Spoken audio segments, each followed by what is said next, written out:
Hello दोस्तों, कैसे हैं आप लोग। उम्मीद है सारे लोग हेल्दी होंगे, हैप्पी होंगे, अच्छे होंगे। हाज़िर हैं हम एक बार फिर से अपनी सीरीज़ के which is meat fish and poultry products technology. इसकी इस सीरीज़ के अगले लेक्चर के साथ में, दैट इज़ लेक्चर 7। और आज हम लोग डिस्कस करने जा रहे हैं स्टनिंग मेथड्स। स्टनिंग मेथड्स जो कि एक नेक्स्ट टॉपिक है जो हमने लास्ट में डिस्कस किया था, anti mortem inspection of animals before slaughtering, है ना। तो हमने last time anti mortem inspection discuss किया था। आज हम डिस्कस करने जा रहे हैं stunning methods. Stunning methods basically क्या होते हैं? स्टनिंग मेथड्स होते हैं बेसिकली बेहोशी वाले मेथड्स। बेहोशी वाले मेथड्स मतलब एनिमल को आप किन किन तरीक़ों से बेहोश कर सकते हो, वो सारे मेथड स्टनिंग मेथड्स कहलाते हैं। शुद्ध देसी भाषा में समझिए आप, बिल्कुल भी रटने की ज़रूरत नहीं है, कंफ्यूज होने की ज़रूरत नहीं है। सिंपल और देसी शुद्ध भाषा में समझिए। स्टनिंग का मतलब होता है बेहोश कर देना, मतलब अनकॉन्शियसनेस, मतलब बेहोशी। तो एनिमल को बेहोश करने के कौन कौन से तरीके हैं, कौन कौन से मेथड्स हैं, ये हम आज के लेक्चर में डिस्कस करने जा रहे हैं। अब एक ये सब मेथड जो है डिस्कस करने से पहले एक बात आपको बता दूं, ये सारे के सारे जो मेथड हैं कि स्लॉटरिंग करने से पहले एनिमल को अनकॉन्शियस कर दिया जा रहा है, बेहोश कर दिया जा रहा है, ये सारे मेथड जो है वो एज़ पर इस्लामिक जूरिस्प्रूडेंस जो है मान्य नहीं है। इस्लाम नहीं कहता है कि एनिमल को इस तरीके से बेहोश करना चाहिए, बंदूक चला के, बोल्ट मार के, बिजली का करंट दौड़ा के, या फिर किसी गैस से बेहोश करके। ठीक है ना। तो ये बात समझ लीजिए आप, जो लोग सुन रहे हैं, समझ रहे हैं, पढ़ रहे हैं, लेक्चर को देख रहे हैं, as per the Islamic jurisprudence, Islamic law, it is not permissible. ये बिल्कुल परमिजिबल नहीं है, सुन लीजिए कान खोलकर। ठीक है, चलिए। तो ये बात समझ में आ गई होगी। स्टनिंग का मतलब क्या होता है? बेहोश कर देने वाले मेथड्स। ठीक है, तो क्या लिखा है, पॉइंट पढ़ लेते हैं। At commercial scale the practice of unconsciousness, मतलब stunning. There are several methods of stunning. ये बेसिकली 4 मेथड्स फॉलो किए जाते हैं। सबसे कॉमन मेथड्स हैं, जिनमें 2 हमारे मैकेनिकल मेथड्स हैं। ठीक है, gun shot method, captive bolt method. ये 2 मेथड हमारे मैकेनिकल मेथड हैं। और ये तीसरा वाला हमारा कैसा है? इलेक्ट्रिकल स्टनिंग मेथड है, जिसमें बिजली का करंट दौड़ाया जाता है, करंट दौड़ा के एनिमल को बेहोश कर दिया जाता है। और चौथा वाला हमारा क्या है? केमिकल मेथड है, जिसमें एनिमल को गैस के ज़रिए से CO2, कार्बन डाइऑक्साइड गैस सुंघा के उसको जो है बेहोश कर दिया जाता है। तो एक एक करके हम लोग बात कर लेते हैं। सबसे पहले हमारा क्या आता है? Number 1, gun shot method. जैसा इसका नाम है वैसे इसका काम है। देखो भाई, अक्सर मैं आपको बोलता हूँ कि कभी भी साइंस में, ठीक है, आप लोग याद रखिएगा, साइंस में कभी भी रटने की ज़रूरत नहीं होती है। ये बात याद रखिए, मैं अक्सर बोलता हूँ, science is the only subject, and even science, technology and engineering, ये ऐसे सब्जेक्ट हैं जहाँ पर आपको रट्टाफिकेशन की ज़रूरत नहीं है, समझने की ज़रूरत है आपको। ठीक है, तो पहला मेथड क्या है? Gun shot method. जैसा कि इसका नाम है वैसे इसका काम है। गन शॉट मेथड मतलब एनिमल को बेहोश किया जा रहा है, किसकी वजह से? गन की वजह से, बंदूक की वजह से। बंदूक से गोली चला दी जा रही है। बिल्कुल सीधी सीधी भाषा में समझिए आप, बंदूक से गोली चला के एनिमल को बेहोश कर दिया जा रहा है। ठीक है, तो पहले इसकी लैंग्वेज पढ़ लेते हैं। ठीक है, उसके बाद में आपको साइड से समझाते जाएंगे। क्या कह रहा है? In this method the animal is subjected to hit at specific point, that is to say at the mid of the head. मतलब इस मेथड में एनिमल को बेहोश किया जाता है बंदूक से मार के, गोली मार के, बुलेट मार के। कहाँ पर? मिड में। जैसा कि देखिए ये फिगर बना हुआ है, ये फिगर बना हुआ है, बिल्कुल मिड में मारते हैं। और यहाँ पर एक ब्रेन का पार्ट होता है, जहाँ पर चोट लगते ही एनिमल क्या हो जाता है? बेहोश हो जाता है, अनकॉन्शियस हो जाता है। सो that the animal could get unconscious before slaughtering. अच्छा, एक बात आपसे मैं साझा करना चाह रहा हूँ, स्टनिंग करते क्यों हैं? इसका जवाब मुझे बताइएगा, इसका जवाब कमेंट में आप बताइएगा। स्टनिंग क्यों करते हैं? स्टनिंग करना क्यों ज़रूरी है? ठीक है, नेक्स्ट वाली सीरीज़ में मैं इस सवाल का जवाब बताऊंगा। देखते हैं कौन कौन लोग इसका जवाब देते हैं। स्टनिंग क्यों ज़रूरी है? ठीक है, तो कमेंट्स में इसका जवाब दीजिएगा। चलो पढ़ते हैं आगे। तो बिल्कुल हेड के बीचों बीच में गन से बंदूक से गोली चलाई जाती है, बुलेट चलाई जाती है और वहाँ पर चोट लगते ही एनिमल बेहोश हो जाता है। इसीलिए हम कह रहे हैं भैया कि ये कौन सा वाला मेथड है, ये मैकेनिकल मेथड ऑफ स्टनिंग है। ठीक है, आगे क्या है पढ़ लेते हैं। This method is more common in case of large animals such as cattles, buffalo, horse etcetera. मतलब ये मेथड कहाँ पर सबसे ज़्यादा फॉलो होता है? बड़े जानवरों में। अब पास से कोई बोल्ट क्यों नहीं मारा जा रहा है? क्योंकि ये जो बड़े जानवर हैं इनको कंट्रोल करना बहुत मुश्किल होता है। ठीक है, आसानी से कंट्रोल नहीं होते हैं, इसलिए दूर से ही जो है बंदूक चला दी जाती है। ठीक है, दूर से गोली मार दी गई, समझे? दूर से गोली मार दी गई, पास में जाएंगे तो हो सकता है दुलत्ती मार के जानवर जो उड़ा दे। छप्पर फाड़ के निकल जाए बंदा। ठीक है, दुलत्ती ना मार दे, लात ना मार दे, इसीलिए दूर से ही बंदूक चला के बेहोश कर दिया जा रहा है। तो इसीलिए गन शॉट मेथड किस में कॉमन होता है? बड़े जानवरों में, लार्ज एनिमल्स में, जिनमें कैटल्स आते हैं, बफेलो आते हैं, हॉर्सेस आते हैं, एट्सेट्रा वगैरह वगैरह। इन दिस मेथड, आगे क्या है? In this method a bullet is fired, एक गोली चलाई जाती है बंदूक से, एट अ सेफ डिस्टेंस, एक उचित दूरी से, at a mid section of the animal, जानवर के हेड के बिल्कुल बीचों बीच में गोली चलाई जाती है ताकि वहाँ पर चोट लगने पर एनिमल अनकॉन्शियस हो जाए, बेहोश हो जाए। बात समझ में आ रही है सबके? क्लियर है? तो ये था आपका गन शॉट मेथड, बिल्कुल शुद्ध और देसी भाषा में। ठीक है, अब आगे बढ़ते हैं, आगे देखते हैं अपना next method, that is captive bolt. Captive bolt, तो कैप्टिव बोल्ट हमारा सेकंड मेथड है और ये भी आपका क्या है? This is also a mechanical method. Captive bolt भी क्या है? मैकेनिकल मेथड है। यहाँ पर क्या फ़र्क होता है? यहाँ पर भी एनिमल को इसी अंदाज से मारा जाता है, मतलब उसके हेड के बीचों बीच में चोट मारी जाती है। लेकिन कैप्टिव बोल्ट मेथड जो है वो किसके लिए होता है? ये स्मॉल एनिमल्स के लिए होता है, स्मॉल एनिमल्स के लिए होता है। ठीक है, तो क्या लिखा है पॉइंट में? This is a type of mechanical stunning method which is more common in case of small animals such as sheep, भेड़ में, गोट, बकरी में, and sometimes in other animals. ठीक है, अदर एनिमल्स में होता है। तो गन शॉट मेथड और कैप्टिव बोल्ट मेथड दोनों के दोनों मैकेनिकल मेथड्स हैं। Gun shot method large size animals में होता है और कैप्टिव बोल्ट मेथड जो है स्मॉल साइज एनिमल्स में होता है। ठीक है, क्लियर है? और दोनों का मेथड सेम है, बीच में चोट मारी जाती है। चलिए आगे बढ़ते हैं।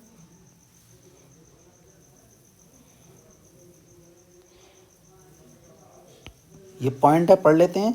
Depending upon situation in this method a bolt is hit eight A near by distance, close distance of animal head, मतलब वही जो आपको बताया गया है।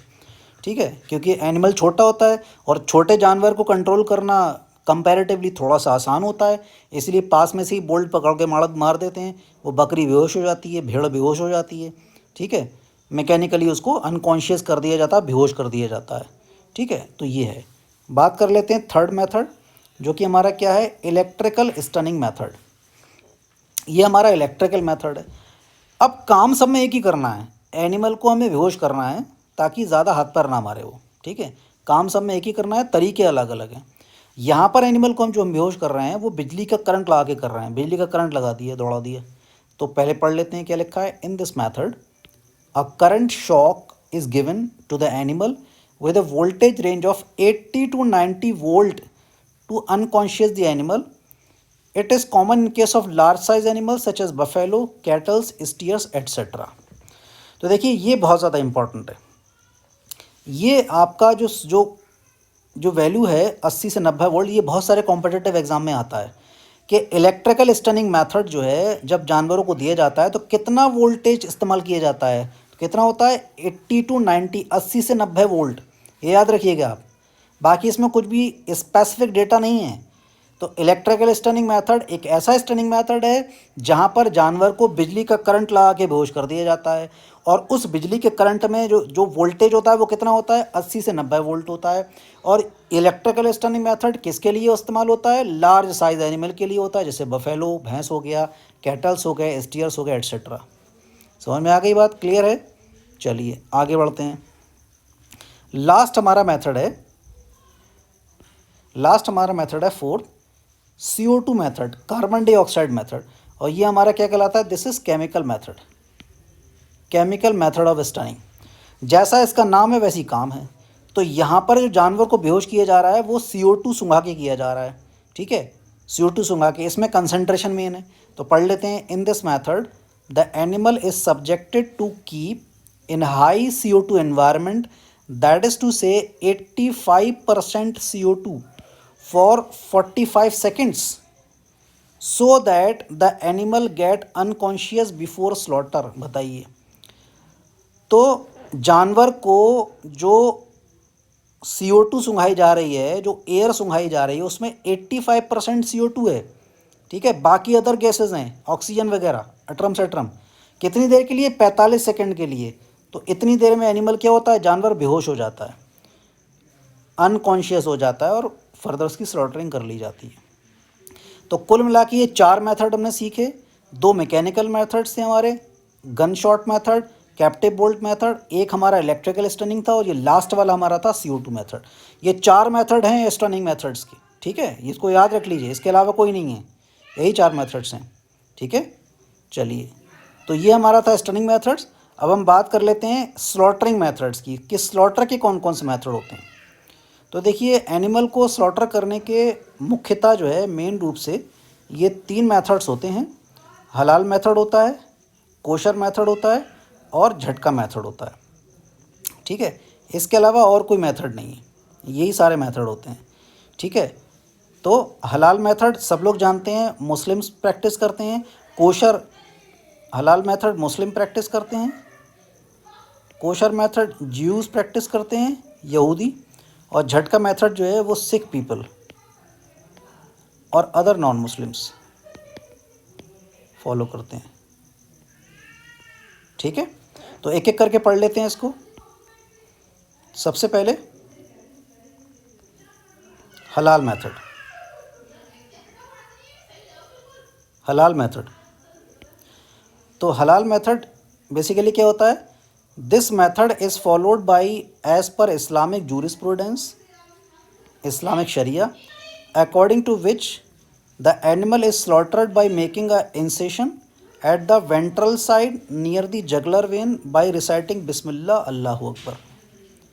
मतलब हलाल मेथड में एनिमल को, जानवर को वेंट्रल साइड से काटा जाता है, स्लॉटर किया जाता है। और कहाँ पे छुरी कहाँ लगाई जाती है, मारी जाती है, काटा कहाँ जाता है? जहाँ जगलर वेन होती है, जगलर वेन के आसपास काटा जाता है। और क्या पढ़ते हुए काटा जाता है? बिस्मिल्लाह अल्लाहु अकबर। ये हलाल मेथड है, बिल्कुल सुन लीजिए क्लियर तरीके से। बिस्मिल्लाह अल्लाहु अकबर रिसाइट किया जाता है और जगलर वेन के आसपास काटा जाता है। जो बहुत सारे लोग क्लेम करते हैं ना, कि बहुत सारे लोग क्लेम करते हैं कि एनिमल को स्लॉटर करते हैं तो बहुत उसको दर्द होता है ना, ऐसा करते हैं वैसा करते हैं, तो ये सब बकवास बातें हैं। जगलर वेन का सीधा कनेक्शन ब्रेन से होता है। जगलर वेन के कटते ही जो ब्रेन का कनेक्शन ख़त्म, तो तकलीफ़ कहाँ से होगी उसे? तो हलाल method is the only method कि जो स्लॉटरिंग का मेथड है जहाँ पर एनिमल को तकलीफ़ होती नहीं है। ये बिल्कुल क्लियर कट है। आने वाले लेक्चर की सीरीज़ में मैं बताऊँगा ये सब चीज़ें, विद प्रूफ बताऊँगा मैं, ठीक है। तो ये हलाल मेथड होता है। नेक्स्ट पॉइंट क्या है? In this halal method the animal is allowed to drink enough water before slaughtering which ultimately maintain good quality of meat, ठीक है। तो ये आपका हलाल मेथड है। नेक्स्ट देख लेते हैं।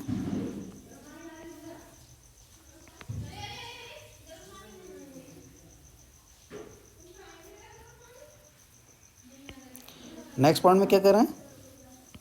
As per Islamic method the knife use to make a incision must be very sharp.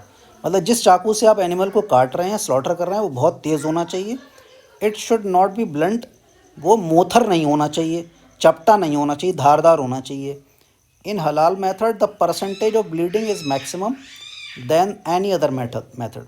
मतलब जब हलाल मेथड से एनिमल को स्लॉटर काटते हैं, तो इस मेथड में ज़्यादा से ज़्यादा ब्लड बाहर आता है। और आप सभी लोग जानते हैं, जो छोटे छोटे बच्चे भी जानते होंगे, कि ब्लड जो है वो कंटेमिनेशन का ज़रिया होता है। अगर ब्लड बाहर निकल जाएगा मैक्सिमम मीट के अंदर से, तो वो मीट अच्छा होगा कि नहीं होगा? देख लीजिए आप, हलाल method is the only method जहाँ पर सबसे मैक्सिमम ब्लड बाहर आता है। तो हलाल जो मीट होता है वो सबसे बेस्ट होता है इसीलिए। And that is why it is practised in Islam, ठीक है। That is why the quality of meat is superior in case of halal method, followed by kosher method, then jhatka method. ठीक है, तो ये था हलाल मेथड का। और कोशर मेथड क्या है? Kosher method is practised by Jew people, यहूदी लोग करते हैं। The kosher method is similar to halal method in principle, सैद्धांतिक रूप से वही है, विदाउट रिसाइटिंग बिस्मिल्लाह अल्लाह अकबर। अब जाहिर सी बात है, वही मुस्लिम तो है नहीं हूँ, तो जब मुस्लिम नहीं है तो बिस्मिल्लाह अल्लाह अकबर क्यों पढ़ेंगे वो? ठीक है, लेकिन वो उनका इंसिशन जो कट जो लगता है वो वहीं लगता है जगलर विन के आसपास में। ठीक है, तो ये कोशर मेथड है which is quite similar in principle, quite similar to the halal method, right. चलिए लास्ट मेथड हमारा क्या है? झटका method.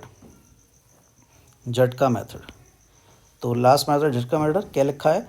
This method is practice by Sikh people in India where the head is removed in a single blow by a chopper और knife. मतलब एक ही झटके के अंदर सर धड़ से अलग कर दिया जाता है, इसीलिए इसको झटका मेथड कहते हैं। समझ रहे हो? ये हंसने की बात नहीं है। ठीक है, झटका मेथड इसका नाम ही इसीलिए है कि एक सिंगल ब्लो के अंदर, सिंगल झटके के अंदर चॉपर से, नाइफ से वो सर धड़ से अलग कर दिया जाता है। अब जब सर धड़ से अलग कर दिया जाएगा, स्पाइनल कॉर्ड काम नहीं करेगा, तो सोचिए, बताइए आप, जो जो रिफ्लेक्सिव एक्शंस हैं वो कहाँ होंगे?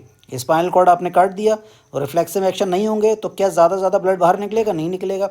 इसीलिए झटका मेथड का जो मीट है वो जो है वो बैड क्वालिटी का होता है, and it is not safe to eat by the consumers and for the health as well. सेहत के एतबार से भी अच्छा नहीं होता है। ठीक है, तो इन झटका method the percentage of bleeding is low, that is to say around less than 40% than halal method, and that is why the jhatka meat is not safe for the consumption. It has plenty of blood within the meat which is main cause of contamination. इसीलिए मैं आपको बता दूं कि चूँकि इसमें blood अंदर रह जाता है और ब्लड के अंदर ग्लूकोज भी होता है एनिमल को जब काटते हैं, वो ग्लूकोज जब एनारोबिक रेस्पिरेशन करता है, तो जब ग्लूकोज का ग्लाइकोलिसिस में एनारोबिक रेस्पिरेशन होगा, एनारोबिक ग्लाइकोलिसिस होगी, तो क्या बनेगा? लैक्टिक एसिड बनेगा, नहीं बनेगा? और लैक्टिक एसिड क्या होता है? खट्टा होता है। इसीलिए झटका मेथड से जो स्लॉटर करा हुआ मीट होता है, एनिमल होता है, उसका जो मीट होता है, गोश्त खट्टा होता है वो। ठीक है, as per sensory quality the jhatka meat has some sourness, खट्टापन होता है due to deposition of lactic acid during anaerobic glycolysis. ठीक है भाई, तो ये था हमारा झटका मेथड। तो हमने तीनों जो स्लॉटरिंग मेथड से हलाल मेथड, कोशर मेथड, झटका मेथड डिस्कस किया, हमने स्टनिंग मेथड डिस्कस किया। ठीक है, तो आज का लेक्चर यहीं तक। प्लीज़ ज़्यादा से ज़्यादा कमेंट करिए, सब्सक्राइब करिए। जो सवाल पूछा गया आपसे, वो सवाल का जवाब ज़रूर दीजिएगा कमेंट में। I will be waiting for that. ठीक है, और प्लीज़ ज़्यादा से ज़्यादा सब्सक्राइब करिए ताकि हमारी हिम्मत बढ़े, हमारा मोटिवेशन कहीं ना कहीं से हमें मोटिवेशन मिले, हिम्मत बढ़े, हमारी हौसला बढ़े। ठीक है, ज़्यादा से ज़्यादा सब्सक्राइब करिए। ठीक है, अपने लिंक्स में इसको फ्लो कराइए वीडियोस को। ठीक है, तो बने रहिए, दुआओं में याद रखिए। बहुत जल्दी नेक्स्ट टाइम हाजिर होंगे इसी सीरीज़ के नेक्स्ट लेक्चर के साथ में। ठीक है, इसी लेक्चर 8 के साथ में। तो दुआ में याद रखिए। Thank you so much.